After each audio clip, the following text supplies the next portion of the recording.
Hello, welcome everybody. We're so excited to have you join us tonight for the Performance Art and Learning PAL Gallery reception presented by Rhythmics and the Alameda Education Foundation.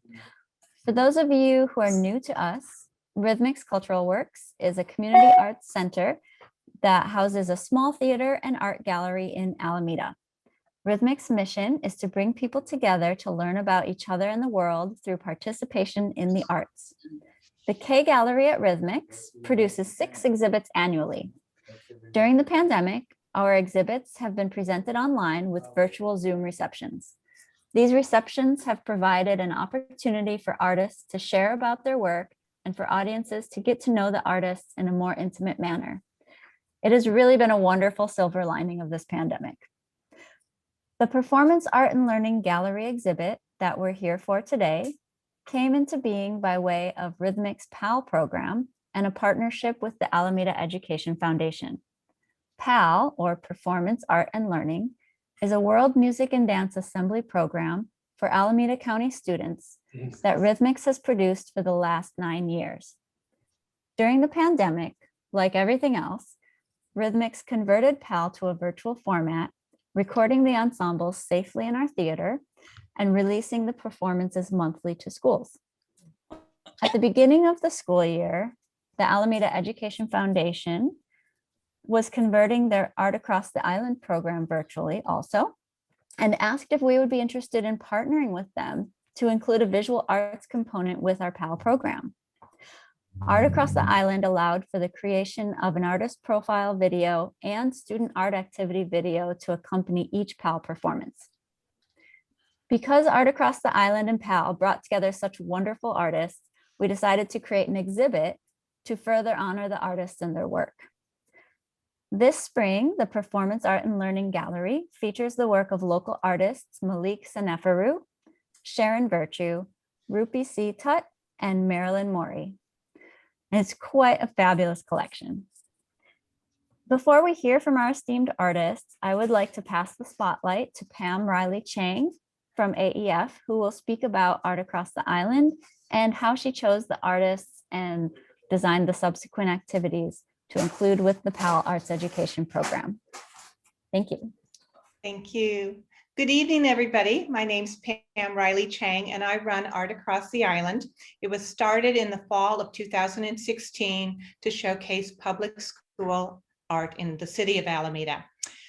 It went full blast from that fall until the shutdown. And during that time, 3,500 works of art and some literature, some poetry, and some short fiction was shown throughout the island from every single one of our public schools, K through 12. We were at all the libraries, a college library, and a dozen small businesses. Then a year ago in January, Alameda Education Foundation's executive director, Vicki Sedlak, and I decided we wanted to expand the program, and we wanted to invite artists of color into the classroom because we wanted the students to see artists who looked like them. And the COVID came and school was no longer at school. It was now on a laptop. And so we couldn't move forward with this. But it occurred to us that PAL, because it had been around for almost 10 years and it brought world musicians and dancers to the classroom, we should partner with Rhythmics and create an visual art component. So we would have local artists talk about their work. And then after that, there would be a very short animated cartoon to instruct the kids how to make their own version of what they just seen. And I set about finding the artists in the fall and then finding our 4 artists for the spring. And what I needed to do first of all was have some connection between the performers. So the best example that I talk about is in the fall, in September, we had an Afro-Peruvian dance troupe. I have to say this carefully, Kuna Mekwa. And we had our visual artist was a Peruvian muralist, so you could see the connection. The other thing that we needed to do we wanted art, or I wanted artists whose work was sophisticated and yet could be broken down into real basic components so that the kids, after watching a video, remember they're not in the classroom, they were looking at a laptop, either at a desk in their house or at the kitchen table or a table where the parents worked, lots of distractions, and yet they had to do this all on their own. So the art had to be beautiful and captivating, but easily explained to children. So those were my components. So how did I come upon our 4 artists today? I saw Sharon Virtue's art several years ago at K Gallery. She was part of an exhibit called Diaspora Voiced, and I loved her use of color, whether she was doing a portrait or abstract work. The color was always very vibrant, texture was lovely, and I knew that the animator would be able to do something really cool with her work. And I was also excited because Sharon is an activist and a dancer, so she brings a lot to her art. She's very multifaceted. Rupi Sittat was also at the same exhibit, and her Indian miniatures are really exquisite. She has a modern twist on a very traditional artwork. But what I knew the kids would love to do would be calligraphy. When I saw her poetry written within leaves and trees, I just knew that the animator would be able to do something very special. I came across Marilyn Morey's work online, and I saw an artichoke, which is right over Jennifer's shoulder. And there's such volume to that artichoke. You could see the brush strokes, and yet it's so soothing. You've got the dark green and the light green. And I just fell in love with the painting, and it seemed so calm during this trying time. So I reached out to Marilyn, and then I discovered she had so much science in her art that was really exciting. So I came across Malik Seneferu's art at the Joyce Gordon Gallery in downtown Oakland. And his work is very vibrant, but I was really intrigued because here was a man who grew up in Bayview, Hunters Point, and still worked with kids in that neighborhood. His African masks, which are part of the From the Hill and Beyond, are just so bold, so colorful. And I know that students have had a really marvelous time making their own masks. So that's it. That's what I've got to say. And I'd like to turn it back to Jennifer.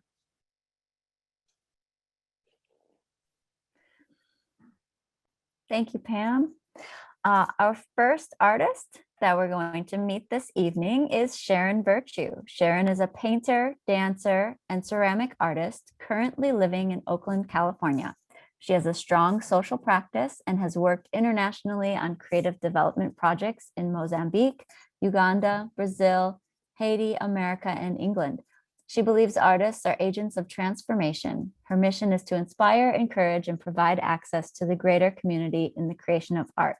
And we're going to start by showing you the video that Sharon made for the classrooms.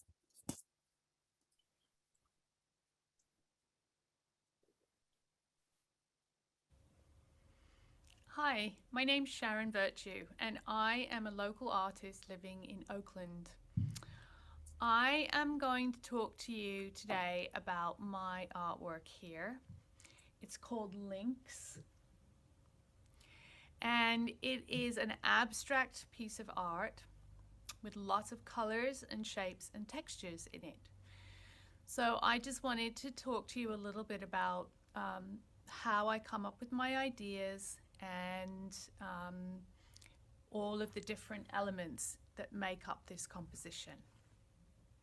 So first of all, usually when I'm about to start a painting, I start with colors. And there's something specific about the colors that I have used in this composition. So the main colors here are blue and orange. And then lots of different versions of blue and orange. So I'll make it darker or I'll make it lighter, but all of the colors that you see here come from blue and orange, and those are complementary colors. The shapes that you can see are based on the shape of a link. So I've created these big hollow shapes. Hollow, that's an illusion of being hollow because you can see behind it. if it was a one whole shape that was completely dark blue, then you would probably see it as a solid shape. But because I've made it some shapes behind it, and you can see things behind it, then it looks hollow. So that's one of the great things about being an artist, is that you create the illusion. It's like magic. So what I've done here is I've created all of these organic shapes that are based on circles and spirals and link shapes, and then I've put them all together. And then, so what I do with my shapes when I'm making a composition is very similar to the way that I use color. So I'll use lots of different, let's say, shades of a shape. So let's think about how we can change the same shape and use it in the composition in a different way. So I make it smaller and change the color of it. That's one way to do it. Or I make it into multiples of the same shape. So you can see that these are lots of links all stuck together. And then also I'll choose a different quality of line. So I'll make it a little bit more, a little bit with thin lines, a little bit with thick lines. So changing the thickness of the lines, the size of the shapes, and the colors of the shapes gives me lots of variety, even when I use very limited colors and shapes. So my last thing I'm going to talk about is texture. So texture is really great to include in your compositions, because when you add texture, it gives a lot of movement. It creates dynamic movement, and it also is visually really stimulating. Like, it's cool to look at different types of texture. And texture you create by the way that you use your material, your tools. So if you use your paintbrush and you stab like this, you're going to create one kind of shape or one kind of mark. If you use it like this in long straight lines, you're going to create another type of mark. So you get to explore all the varieties of marks that you can make with your paintbrush or your pencil. And that's a lot of what I've also done in this composition. So here we have a great example of lots of ways of using textures, colors, and shapes to create and design your ideas, your magic that you want to create in your compositions. So have fun.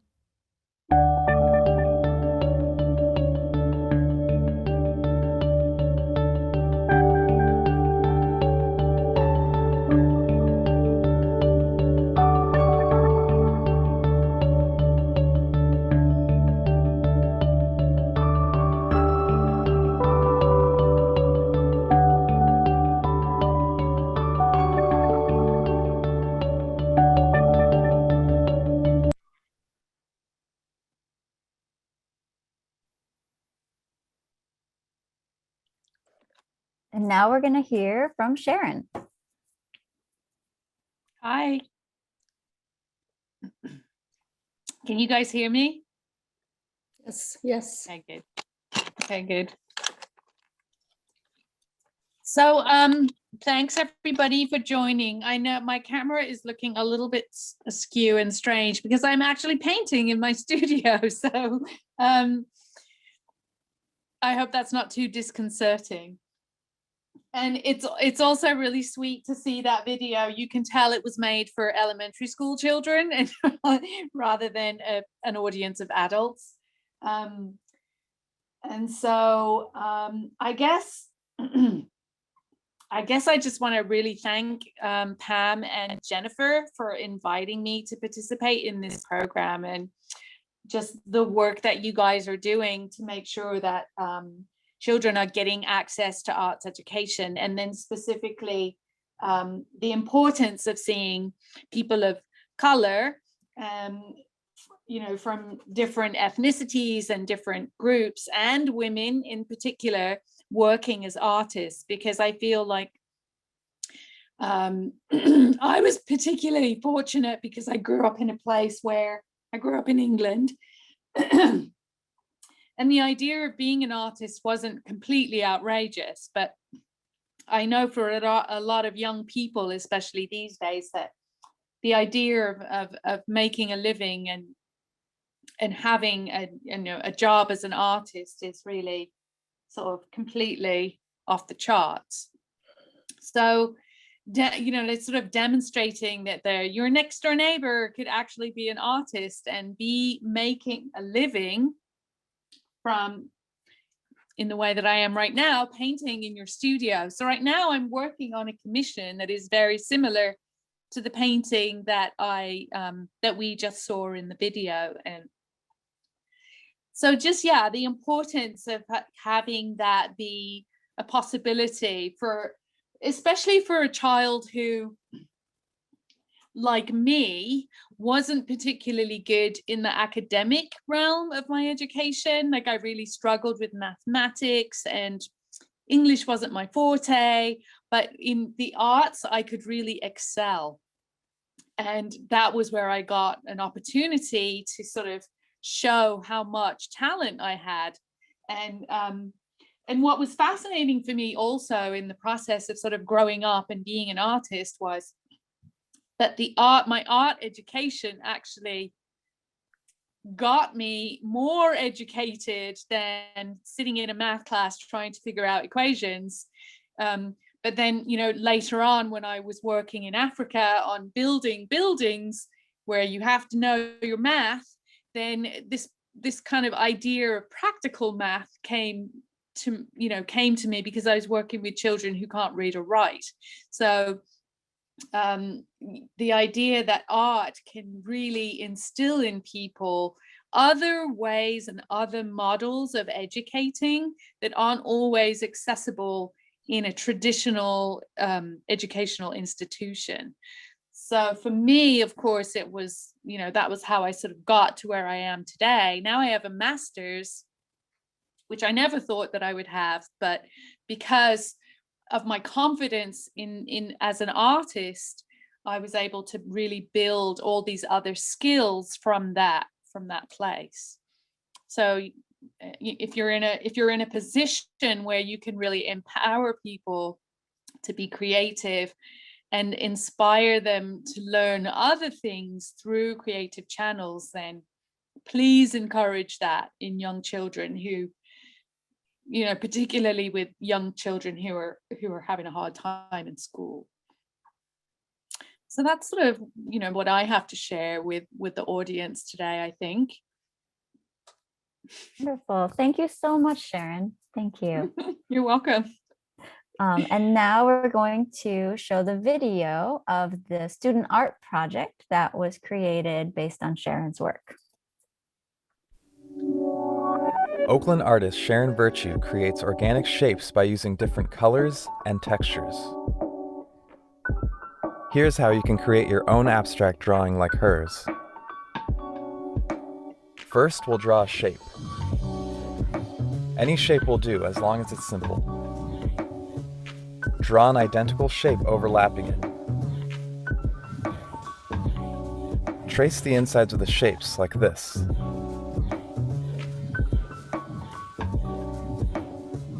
Now we have multiple spaces that we can fill with different colors and textures. Let's pick our color scheme.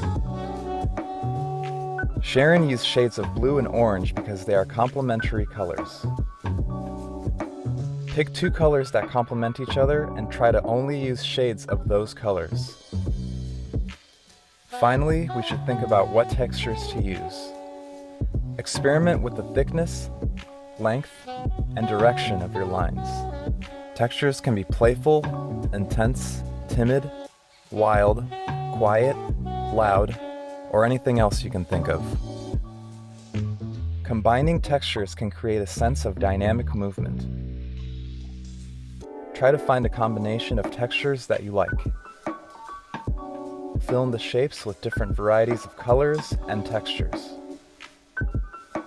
If you have extra time near the end, you can start filling in the background of your drawing for more detail. Have fun!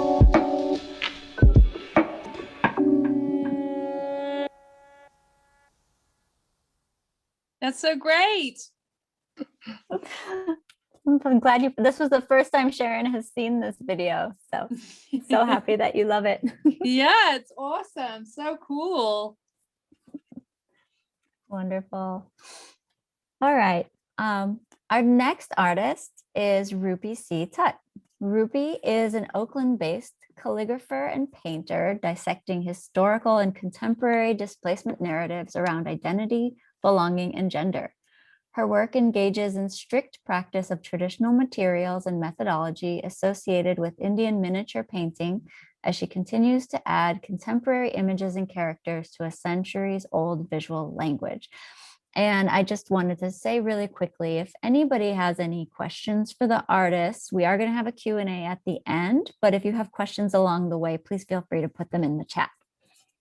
And now we're going to take a look at the video that Rupi made for the schools.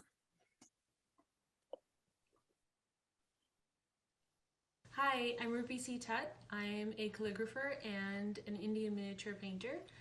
So I do calligraphy of different South Asian scripts, and for Indian miniature painting, I've been trained to create this traditional art form from India. For me, calligraphy and Indian miniature painting both are part of my practice, and I do practice them on and off throughout the year. They're different because in Indian miniature painting, there's a lot of rules, there's a lot of constraints, there's a lot of traditional methodology you have to learn and follow. And with calligraphy, I just feel a lot of freedom to do and move my brushstroke as I like. And within calligraphy also, there are many different ways of doing it, but for me, it's very important to experiment with scripts. The reason I started creating works in calligraphy was because I wanted to connect back with my spoken language, Punjabi, and I really wanted to emphasize my connection with the different cultural poetry and also religious poetry that was in the Gurmukhi script, which is the script associated with the spoken language Punjabi. And for me, it was really, it's really hard to, write a language you don't really speak and write all the time. But in order to learn the script, I decided to just pick up my favorite poetic verses and started to design them and hand letter them. So hand lettering is a little bit different from calligraphy because hand lettering gives you even more freedom. You can, make a line thicker or thinner just by going over it. But with calligraphy, you have to just, live with the brushstroke that you draw the first time. So with this connection with language and poetry, I decided to, dig deeper into one of my other interests, which is biology and ecology. And within these poetic verses, which were some were religious verses, some were cultural verses, and these religious verses come from the Sikh religion, which is also my religion, but my main purpose was to connect back to, different knowledge and different verses that I would hear my grandmother speak and, just around me, what I would hear. And I wanted to know the meanings, and not only the literal meanings, but also the visual meanings, because I'm an artist. So with some of these verses, so for example, in the Flora of Gurbani collection, these verses are about, different plants and different leaves, their properties and what these leaves and plants signify and how that relates to our life and how does it guide our understanding of nature and the life around us. So I decided to, pick and choose the different plants that I loved to learn more about. So for example, the betel leaf is one of those plants that, is poetically mentioned very often. When I came to drawing the betel leaf, of course, I really loved the silhouette, the really beautiful heart-shaped kind of flipped on his head, and the brushstrokes and the drawing the smaller veins was a lot of detailed, tedious work, but at the same time, each brushstroke became very meditative. It was really great to be able to include the verse within the leaf shape because then I'm able to not only have a visual meaning of the verse, but also a linguistic meaning in there. And I'm not only having the language and the script occupy physical space, but also the beautiful form of the leaf and the beautiful shape of the leaf also occupy and be visible. So in this way, for me, calligraphy becomes a way of not only connecting with language, learning the language further, learning the script further, but also to enhance some visual meanings and some visual references to sometimes my childhood and sometimes, where the places where I live.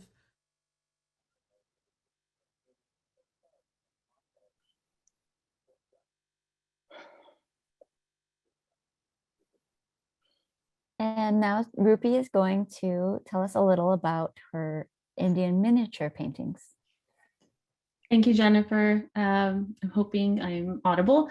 Thank you everyone for joining today, all 54 of you. I really appreciate your time right now.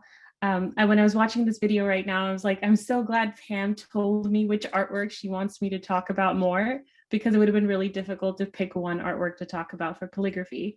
And as mentioned earlier in the video, my two main art forms are Indian miniature painting and calligraphy of South Asian languages. Essentially, at the end of the day, what I'm trying to do is kind of find a home and find belonging to where I am. I am an immigrant. I moved to this country when I was 11 and a half years old with my parents. And at that time, the idea of home and the idea of belonging was not necessarily around. But I think the minute you go into a new place and you start to assimilate, you start to find your footing, you realize what home is and you realize what it means to belong. And I think since then, I've been on a journey to find that space and find that belonging. And today, when I have my own kids growing up here in Oakland, I find myself looking back and kind of going back to where I grew up and then connecting those pieces to where my kids are growing up here in Oakland. And that last bit of the video where I was going to say, sometimes it takes me back to my childhood and where I live today. What I really meant to say was also the floral forms and the natural forms where I am today. So the redwoods, that are close to my house are something that's significant now for me visually, but also emotionally. So that's a little segue from that video. And because I do two different art forms in my studio, I'll talk a little bit more also about that. The main reason is language. And Fang, if you can please show the first painting. For me, language is more than just a way of communicating. I think language and script is also a way of finding place in our world. We all speak English very fluently and we all see English very often, but it's very rarely that we see any other languages occupying space that is, mainstream. So for me, that's one of the purposes why I create work, is to take script and language and distort it and bend it and show it in a way that becomes very much a part of our world, our physical world around us. And now I wish that language was also remaining as much a part of our daily communication, but it's difficult to be, for me, it was easier to be trilingual because I was learning this language since I was little, but for example, for my kids, it'll be harder. I wanted to use this language and then keep it with me in any of my artworks. The reason for doing traditional languages is, of course, to find a sense of connection and freedom. But for me, the reason to do Indian miniature painting was finding a sense of connection with an art form that was existing way before me. So centuries ago in the 18th century was when this art form of Indian miniature painting, the particular style that I do, originated. And this art form, as you can see in one of the paintings right now, called the Storyteller, this painting is a depiction of that art form done in a very contemporary fashion. For me, it was very important to not lose the language, the visual language of this art form, because within this art form of Indian miniature painting, for example, if you have a deer done in a certain style, a certain way, you'll have the deer done in a very different style in another school, but they remain the same throughout centuries. And for me, it was very important to learn that visual language in a very pure way, you can say, but at the same time, add more characters, as Jennifer read in my bio, to this visual language. So for example, this painting, The Storyteller, you can see language is still a part of it with these letters flying out of this treasure chest. The Storyteller is a painting about an older woman who's standing on top of a globe, on top of a world. Now this portrait, done traditionally by usually painters who were male, would be done, the central character would be an emperor or some sort of a king. And for me, apologies for that, for me, that central character and the main role that's played in our lives is actually by women who have taught me who and what to be, women who have kind of exemplified the way I want to live my life and what I want to reach for. So in that way, what I'm doing is to take something that is traditional, in the sense, the traditional way of portraiture here, but adding a character that you would not see otherwise in this really male-dominated, both on the patron end and the painter end world that existed before. If you go to the next painting. Of course, for me, it's very important to make sense of the world around me and also depict that in my art form. In this art form, and this painting is a great example of that, this painting is called Cosmic Waters. Within indie miniature painting, everything is created by the artist. So normally as an artist, you can go buy your paint supplies, or that's what you would assume if you're not an artist. But many artists create their own supplies. So for me, my paper, which is very specifically, if you can see the edging on that painting, it's very rough and it's irregular. And that's because the paper is handmade and it's made by paper makers who've been in business for hundreds of years in India, that's where I get my paper.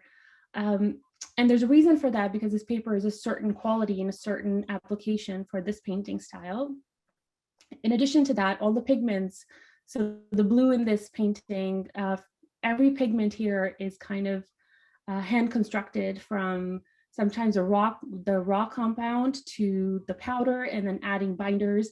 So sometimes I feel really, really sort of an alchemist, because I'm putting together all these pigments, and if recipes go wrong, paintings do fall apart. That happens very often. The reason I share this really tedious way of making paintings is because there's a reason for traditional arts to be the way they are today. Something that Sharon said that really struck a chord for me was that, traditional way of education doesn't necessarily work for everyone. And for traditional painters and traditional art forms, a traditional way or formal education, like going to a four-year university and things like that, doesn't really work, because traditional art forms are learned through demonstration. So for me, I've been learning this art form for the last 6 years through demonstration by a master painter, and I'll most likely keep learning it throughout my life because there's no manual, and so it's by seeing and by doing is how you learn. And then if you can go to the next painting, please. So this last painting, which is actually the painting that was created earlier than both of the other ones, titled A Boat to Nowhere. I want to end with this painting because this painting was one of the first that I created in the Indian miniature format. And this painting is the most important reason why I create, not this painting, but the topic is the most important reason why I create work. It's because, as I shared, I come from a family of immigrants, but I also come from a family of refugees. My grandparents had to leave their home overnight to be able to move to a safer place, to be able to move to a place where there was, not only safety, but there was promise of what they wanted to have their life be. And it was not by choice. My parents left by choice. And for me, when I'm moving around the world to learn, it's by choice. But what I've realized is that movement and displacement are two different things. However, movement and displacement are sometimes very, very critical in how they inform our identity as people.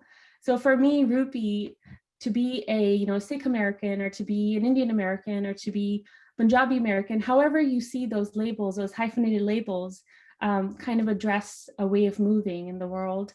And that movement is what I address in my paintings, by not only connecting to displacement and movement of my own family, but also communities, and also historically what has happened in our world, where tragic movements have happened and exoduses have happened that have informed the way we look at people today and how we address the other in our lives.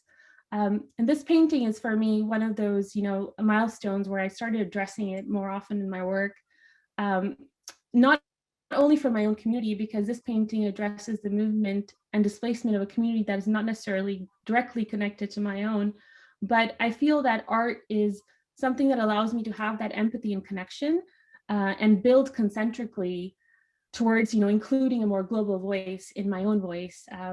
And before I get too abstract, that's what I will end at. But if you have any questions, feel free to ask. There's so much more I can say, of course, because this is a full-time work, and it's a 24/7 type of a job.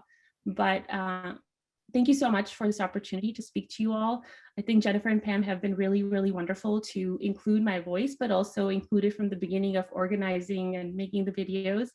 And the wonderful animated video you're about to see is what the highlight of this all is for me. I feel like I'm being gifted that for all the work I've done as an artist. So I really appreciate that.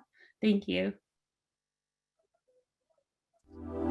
Calligrapher and Indian miniature painter Rupi C. Tutt talks about the freedom and style variations she has in calligraphy. Calligraphy is the art of decorative handwriting. By using words to make a picture, we can bring text to life. Let's start by drawing and coloring our name in the center of the page.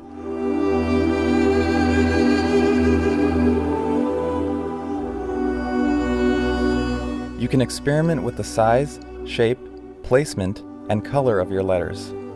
Some letters can even fit inside other letters, like this. Remember to leave plenty of room so you can draw a leaf around your name. While there are countless leaf shapes, most of the leaves in your area are probably one of these.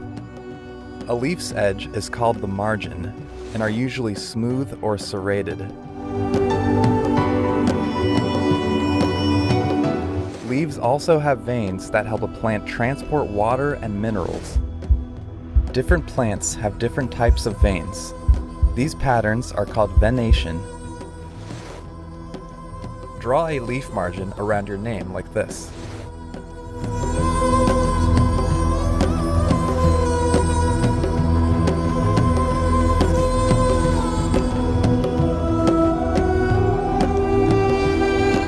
Ruby mentions how she loved drawing the heart-shaped beta leaf in her work. Once you've finished the margin, draw veins inside the leaf. Take your time drawing the veins and be careful not to go over your name. At the end, you can add more color and detail. Have fun!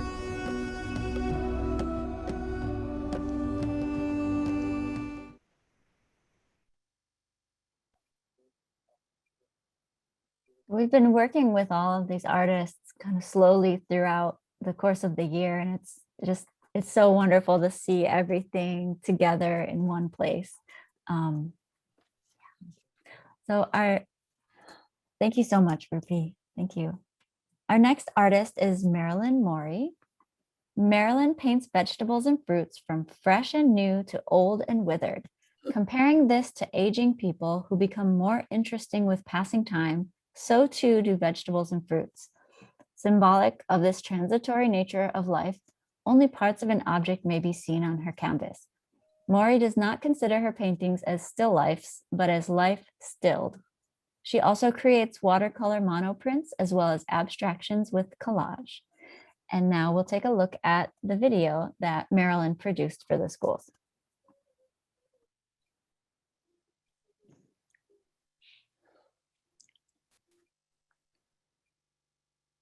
Hi, my name is Marilyn Mori. I'm a painter and printmaker, and this is one of my paintings. It's a painting of a leek, and it is on a canvas painted with acrylic paint 5 feet by 5 feet. I do large paintings like this, and I also do smaller ones that are 12 inches by 12 inches square, and we're going to see them next. Okay, these are 6 paintings, the 12-inch square ones. This first one is a red onion, and when I keep it long enough, it starts sprouting like this. And all the vegetables and fruits I do from the actual object. The next painting is half of an orange, and if you keep them long enough, they also start changing color, and lots of lines develop. The third painting is the artichoke, and you might ask, what is this little guy doing here? Well, that's part of the composition of the painting. I thought it would be more interesting, and you would say, what is that guy doing down there? The next 3 are of bananas. First is fresh, brand new bananas. The second, when you keep them longer, they become much more colorful, and you can see all the different colors and lines that develop.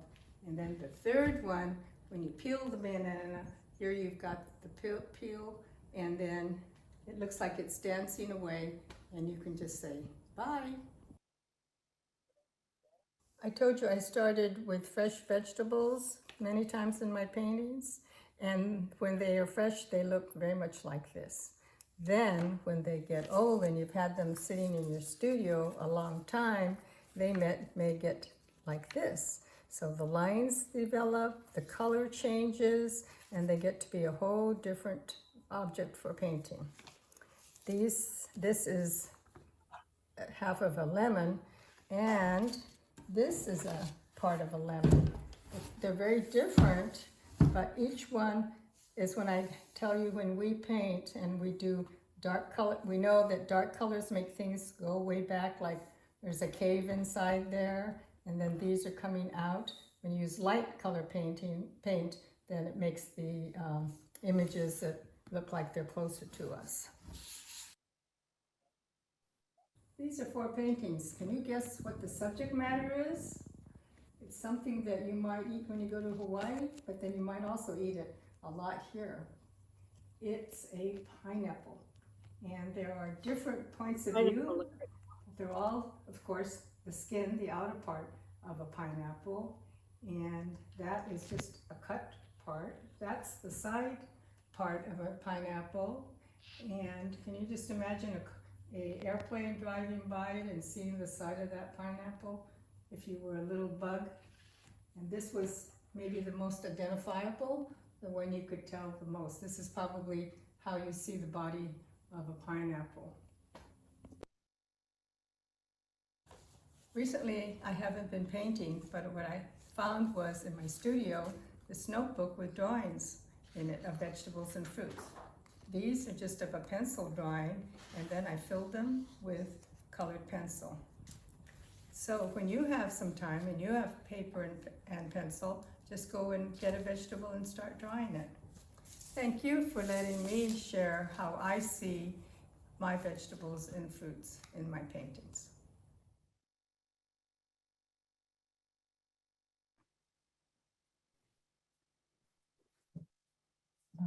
And now Marilyn will talk about a few more of her pieces.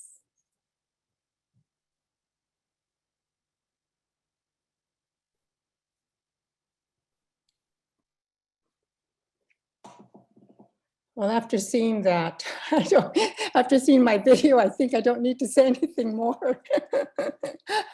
But thank you, Pam and Jennifer, for doing a great job. I think this is just a very fun event, and it's so interesting to see how all of us see things so differently and express our art in that way. I don't know, I think my paintings are really, I'm more moved intuitively to do anything.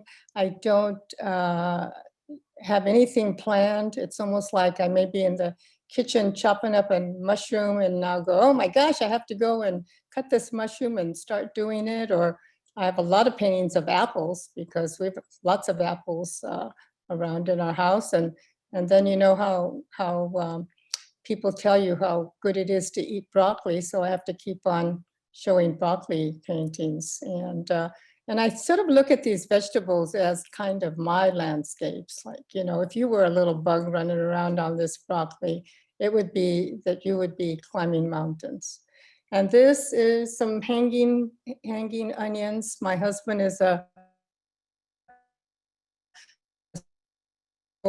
grower, and so we have access to lots of vegetables and fruits, and onions seem to be a very good subject to have. They last a long time, they show a lot of color, lots of line, and I think we are something like onions. You know, the more we take each layer of our skin off, the more we'll see what we've got underneath us.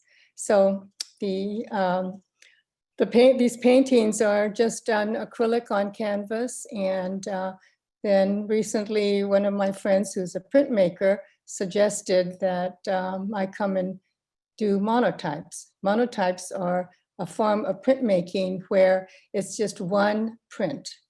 And this image is put on a plexiglass plate with brayer. You apply the ink on the plate with the brayer. And then the image on the top, those are, I've cut out, excuse me, out of the National Geographic, and I'll put an adhesive on the back, lay it on the plate, and then when the paper is laid on top of the plate, then the adhesive will just stick onto the paper with the ink, and so all the patterns that you get, you have no idea what it's going to look like. And I think that that's what makes it sort of fun and this too. And I have no idea what any of that means, but I like the colors. And so I figure it would be an acceptable kind of piece. I find also that with my paintings as well as my prints, it's really sort of nice not to have anything planned, so that, you know, it's a total surprise. And I think I always used to ask my instructor, how do I know when a piece is finished?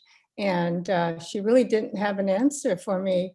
And so it would be, well, when you have to hand it in, I guess that's when it's finished. And so now I probably just make that decision just when I have nothing more to say on the canvas or in the print. Then I guess that's when it's finished.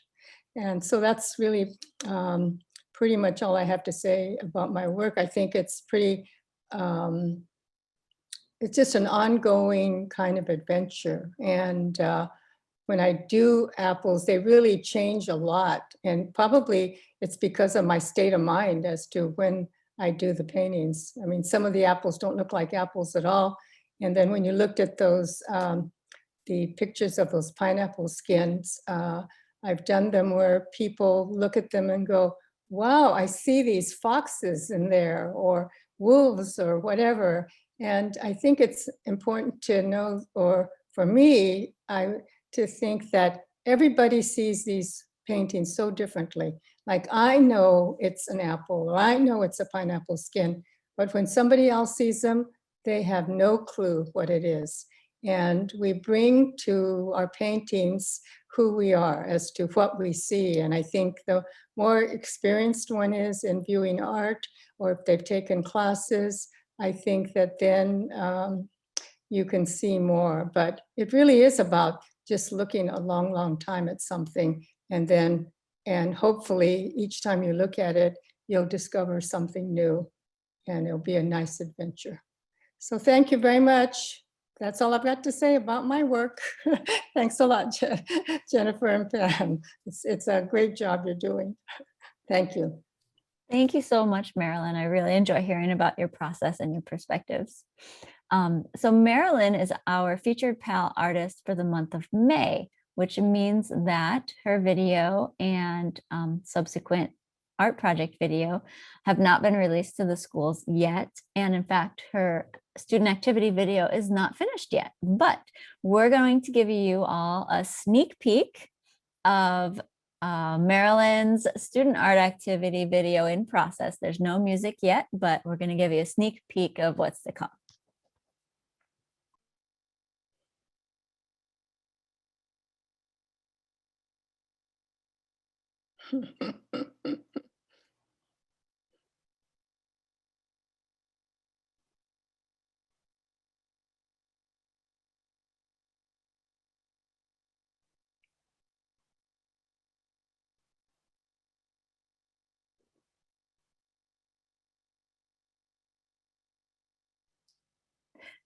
So I think you can imagine where that is heading, and we're excited to see where it finishes off and send it out to the schools at the beginning of May. What, Marilyn? Thank you very much. Looks like it'll be interesting. Absolutely. Fun to see the finished product. We'll definitely send it over when it's done. Our final PAL artist this evening is Malik Seneferu. He is a self-taught artist from San Francisco's Bayview neighborhood, whose work has been shown at museums and galleries all over the world. He's known for his intricate drawings of famous African Americans, as well as vibrant paintings of the Black community. And we're going to start off showing you the video that Malik made for the schools.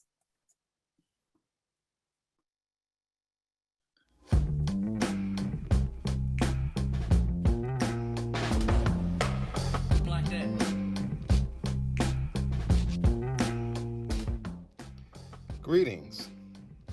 This is Malik Seneferu, the artist. And today what you're looking at is me actually working on a piece for Google SF. Yep, that's right. I'm working on the piece. I was actually hired to do this piece by Google SF for its main opening. And as you see, there's 3 large canvases. Each of them are 3 feet by 3 feet. In the process of working on this, I really had to work all of this sort of from a sketch that I did, and then sort of improvise and actually add in some extras, some really good extra details that really helped it to come forward. This piece was really dedicated to San Francisco, which was incorporated in 1850. The From the Hill and Beyond series is really a series of artwork that I started through a mural, a children's mural that I started in Bayview Hunters Point back in 2004. Now, creating this particular series of work, as you can see, there's a mask involved, and I often love creating masks, and so I created my own design, and that's what you see here in these paintings. This series of work it includes bold lines, the big black bold lines, and a series of colors that really kind of helped me to bring this different sense of vibration of black joy, of black people who are foundational African Americans who really did a lot to build this land. So this series of work is really about the mask, which is not so much for hiding, but more so to show off our culture. If you know a lot about African culture, you notice that in most African countries, there are several different cultures that make different types of masks. And they traveled all over the world, continuing this process and culture of mask making and building sculptures. And that's what I do. In this work, what I try to do is try to give you different windows of vibration through color. And also you see there's a little bird. That's a bird right there, that little golden bird, which is a falcon. The From the Hill and Beyond series was inspired by my travels to Africa in 1997. That was some time ago, and I got a chance to live there for 3 months. I had an amazing time. I met lots of friends and even family members that I never thought I would ever meet there. Yep, that's right. I met family members who were a part of my ancestry, and I was able to be inducted as what is called the Akamba people. Yes, that's right. I found out that I was a part of the Akamba people, and I went there not even knowing about the Kamba people. That was the amazing thing, and to find all of these people that look just like me. As you look on the floor, I'm kind of scanning across my floor, and you see me working on small, tiny pieces. This is something that you guys can probably think about as we go along the way, figuring out how if you would like to create, I can come and talk to you, and maybe we can have a Zoom, and I can go with you step by step on how we do these things.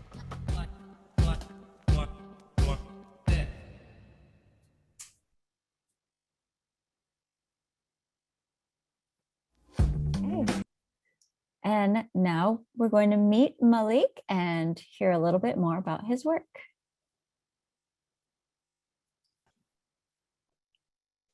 All right, peace, power, and creative prosperity. Thank you to the Alameda School District, and also thank you to Rhythmics. It was really a great opportunity, and I just appreciate always connecting with children. As you could tell, I made the video specifically for the children to be able to enjoy. As you heard in the video, my From the Hill and Beyond series was inspired by my travels to Africa, and not only that, but also to Haiti. I enjoy carving masks. I have a few pieces that I've brought with me here today so that you could see other types of masks that I create. And I really enjoy just really expressing from my imagination. Also, the heavy lines that you see in this particular work that I create has these heavy, thick black lines, which was inspired by the Ndebele women of Central and South Africa. I was gifted a Ndebele cloth many years ago, and it deeply inspired me, and I wanted to produce some work on that level. In the process of this, I had, as you heard in the video, I did a mural project with a group of kids, teaching them how to paint and create their own mural, and how to use a paintbrush. And so we came up with our color scheme, and we began blocking it out in bold lines. So in this that you see here, these works are always sort of expressing the essence of Black existence. And so I enjoy celebrating that through bright colors, bright tones, heavy vibrations, and maybe even deeper expressions. As you see, the mother has her hands clasped in a prayer position. This is actually inspired by the mother of George Floyd when he called his mom out prior to his unfortunate death. So in the process of this, I thought that, since everyone does portraits of those who have been murdered, I thought it would be great to do a portrait of someone of the family. And that was his mom, who we invited to be there in the moment to protect him as he traveled across and made his transition at that moment, unfortunately.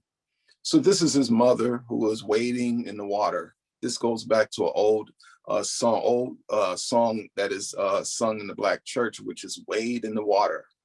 So as you get a chance to kind of see this, you think of maybe a church window. I grew up in a Christian church and later began doing lots of spiritual studies and expanded my mind around what spirituality meant to me. And I utilized my art as a way of expressing my spirituality.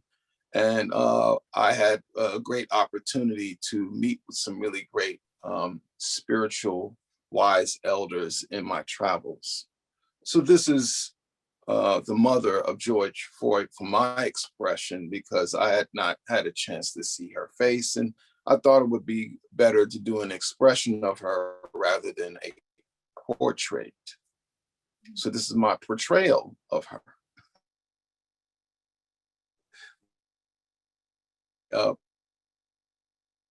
Portrayal of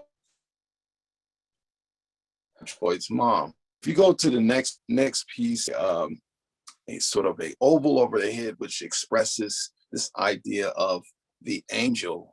We think of angels, often cherubs are often seen as European expressions, because this was sort of a Greek view of what angels were and things like that. So what I did was I sort of created the divinity of the essence of Black people and how we inspired, the practice of Christianity, and also inspired the practice of developing culture. And so I thought that it would be great to add some angel figures. So in a lot of my, these particular paintings, you'll find angel figures, you'll find mermaids, which is the term Njuzu in South Africa. You will hear the term Njuzu. The Shona people know her as Njuzu, so or know the figure of the what is now known as the mermaid. So as you go in further, I could take you to the first piece that has sort of a wing figure that has the wings that are sort of splat out. And these pieces are all acrylic on canvas. So I enjoy creating acrylic. As a child, I always wanted to be a professional artist. And but growing up, I learned later that I could not use oil paint due to turpentine, although that has changed over the years. I just began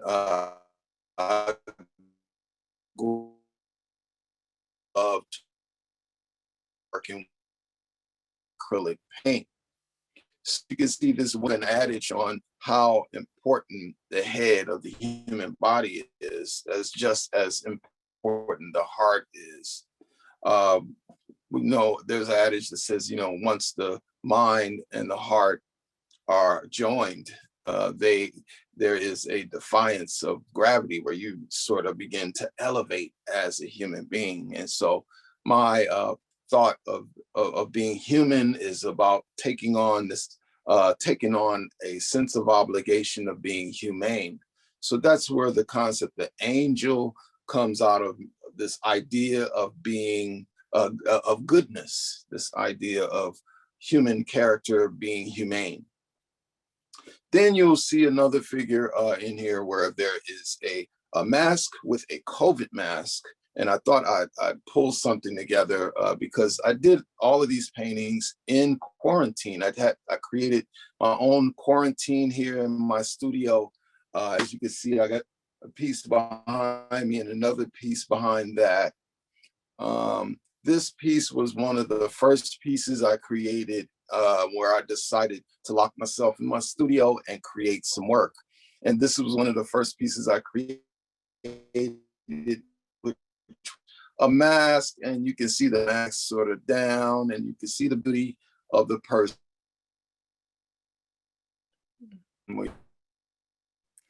Malik, we're having a little difficulty hearing to add you. at the lotus. Oh, can you hear me now? Yeah, so you were cutting out a little bit when you were describing this painting. Okay. Thank you. Okay, can you hear me now? Mm-hmm.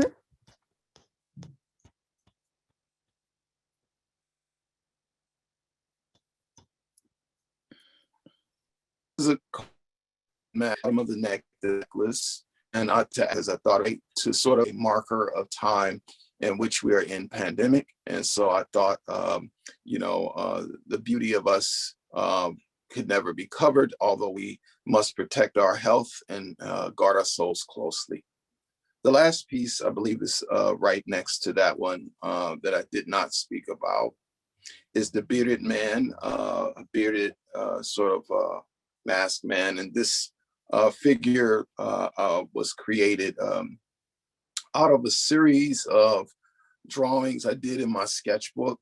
I did some black and white, just regular drawings. These pieces normally, I do not have sketches of them. All of them are coming strictly from my imagination, and I'm testing myself on how I can be able to flow without having something in front of me to pull from. So although I'm pulling from some memory about the concept of the mask, I never allow sort of a sketch guide my hand on the canvas. I'm always working freely and trying to allow that moment of surprise come up. So I never really know how any painting ends. This painting, I really had fun creating the beard. It has a wiry sort of look to it. And then also I wanted to kind of give this wisdom of sort of a male elder in a sense. As you can see, the markings, the monograms that I sort of create inside the circles that represent the sun, the circles that represent the moon, the circles that represent the planet. And you can see these vibrant lines around them that represents electricity and also represents vibrancy, escape, migration, as that relates to the inorganic shapes that you see around it. Although you will see a sundial at the top of the head, and you will see a water sort of a wave sort of shape that makes this shape of a wave. And then you'll see a hidden pyramid in each of these pieces that represent, ancient the ancient practices of building, important edifices in African culture and African reality. So this is a few pieces that I share with you today. And once again, thank you guys for chiming in. If you have any questions, do feel free to ask. And you can find me at maliksart.com, or you can go to Instagram and find me at Malik's Art. And you can look at me all over the internet at Malik's Art. Thank you and have a beautiful day. Remain creative. Thank you so much, Malik. Thank Really loved hearing you talk about your work. Thank you. Oh, thank you. Yeah. And now we're going to see the art activity video Yes. for Malik's work.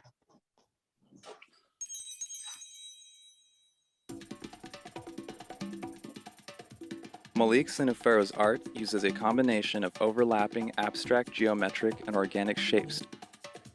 Use pencil first to draw the outline. This way we can erase any of our mistakes. When you are happy with the way it looks, trace over it with a marker or crayon. His African masks are made with an oval shape that's wider at the top and comes to a V shape at the chin. Malik gives the mask semicircle eyebrows and a triangle nose.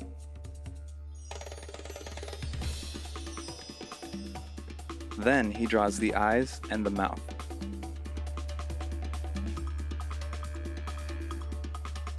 Again, you make thick lines to outline the mask. Wider outlines give more dimension to your shapes. You can use markers, crayons, or oil pastels. You can use any combination of colors that you want.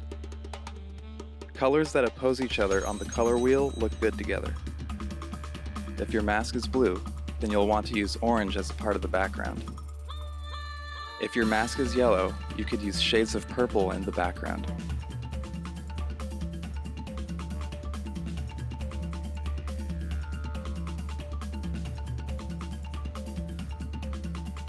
Keep in mind that the continent of Africa has over 50 countries, so there are many other different types of mask traditions.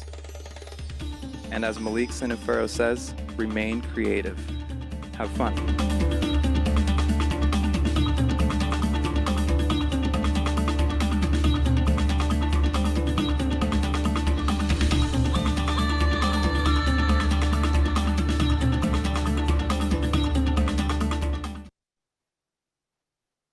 Okay. Hope you all enjoyed that video. Wow. Fun to see it again, Malik. That was great. Awesome. So we do have one yes. final artist that we want to introduce and acknowledge this evening, and that's the animator of all of these art activity videos. So I would like to put the spotlight on William Chang to say a few words about his experience and process creating these videos. Hi, thank you. I'm William Chang. I have to say that given the respect I have for the artists whose work they were like allowing the organization to use for these videos, and that I was able to use their material for these videos, it was very nerve-wracking, and I was constantly expecting them to be disappointed, actually. So I'm very relieved to see positive reactions. Yeah, it's an interesting process. I just try to think about what's something that I really want the children to learn, that they can learn from this. That's a very concrete fundamental of art. So for Malik, I used the color wheel and complementary colors. For Marilyn's upcoming video, I'm going to be talking about volume and shading. And so, yeah, I'd like to thank everyone here for the opportunity to let me teach something that I'm pretty passionate about to so many children across the Bay Area. Thank you so much, Will. Thank you. And now Pam Riley Chang from AEF would like to let everyone know how to see the previous videos that Will created in the fall with a different set of artists. Okay. So Fong, you'll show the page on AEF's page. All righty.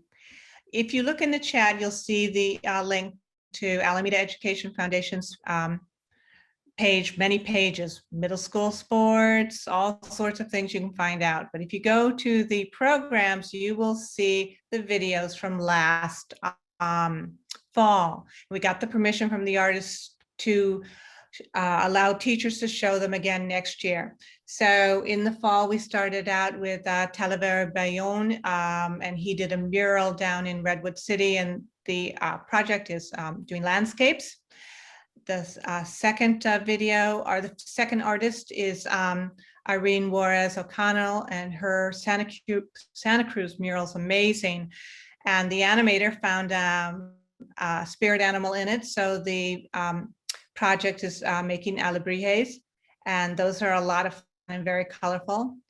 South Asian artist Sama Arustu does ink drawings of colonies, communities of plants, animals. It's like looking through a microscope. It's something really lovely. And so the animation is how to do a community of bugs and fish and flowers.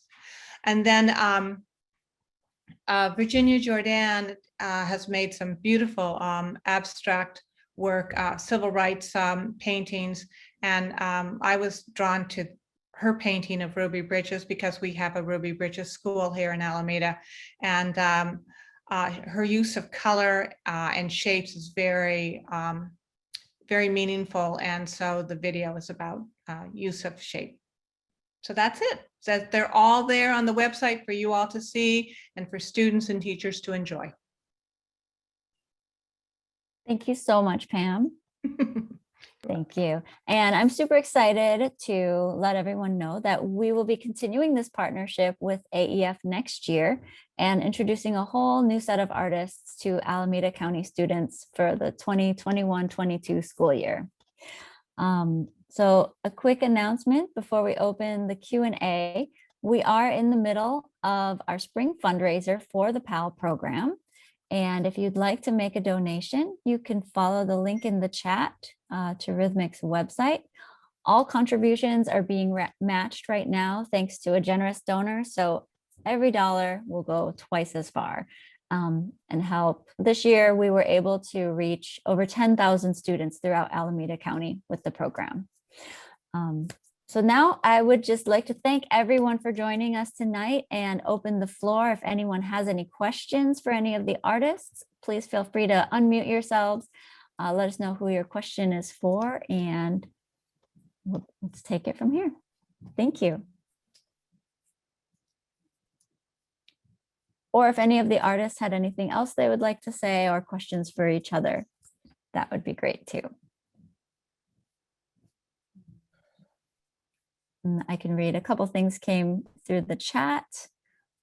Wonderful art. Will Chang's animations are fantastic. Love the animation, Will. Thank you everyone for providing these great opportunities for our students. So needed and appreciated, from Scott Hickson, a teacher in Alameda. Ruby says thank you again. Audrey Lord Houseman says this has been a wonderful introduction to the artists and their work. Thank you for making this possible. And Tomei had a question. Is Tomei still here? Tomei asked, this question is actually for Will. And how was the music chosen for the videos? And were the artists involved in choosing the music at all? Having the artists be in charge of choosing the music would actually be a much better idea than what the reality of the situation is, which is I just go onto Adobe Stock Music. And a big problem is that so Adobe Stock Music has a very, very large, like humongous selection of a very sort of culturally specific like types of music. So because representing people of color is such a huge deal for this, whole initiative, I try to find a song that is, at least in some very loose way, connected to the relevant culture for the video. And once you start doing that, when you go to that huge selection, you're like, okay, find me something that is related to this culture that isn't white. Then they're like, okay, we have 3 songs. So yeah, I would love to have the artists make input as to what music that they would like to have in the background. Yeah, and I imagine it gets a little tricky too, because in order to use a piece of music for a video, you do need to get permissions from pretty much everybody, the music artists and the record labels. So it's pretty limiting, probably. Well, thank you. Yeah, it's a bit limiting. Yeah. Thanks, Jennifer. Yeah, absolutely. Okay. If there's no other questions, I do want to thank everyone for their time this evening, and thank the artists again so much for being here, being part of this project and the exhibit. And there were so many pieces to this project, so thank you so much for bearing with us until you could see it all come together and really understand what it was all about. But it was really beautiful just to have all of you part of this program, and just so meaningful for the schools and the kids. So I just want to say thank you so much. I would love to see I would love to see the students and maybe some pictures of the students and their work and stuff. I always enjoy seeing the kids and stuff. So that would be great to be able to witness as well. Absolutely. Let's see if I can get some things to you. Okay. Right. I have a couple more comments in the chat. Thank you to the artists for their beautiful work and everyone who made this possible to view. From Marty, those videos are amazing, a complete lesson plan for teachers. And from Vicky of AEF, AEF loves our partnership with Rhythmics, and we really love and appreciate the partnership as well. It has really helped us to really offer a full arts education program for the schools. So we thank you and appreciate you.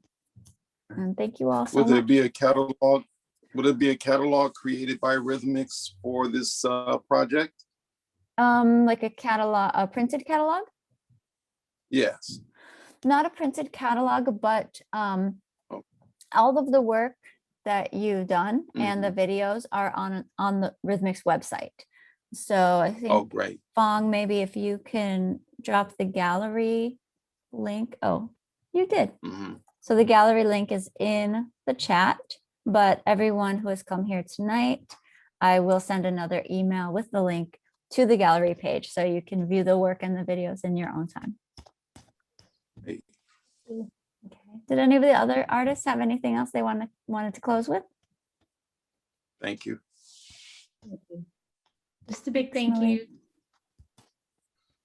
Thank you, Rupi. A lot for everything.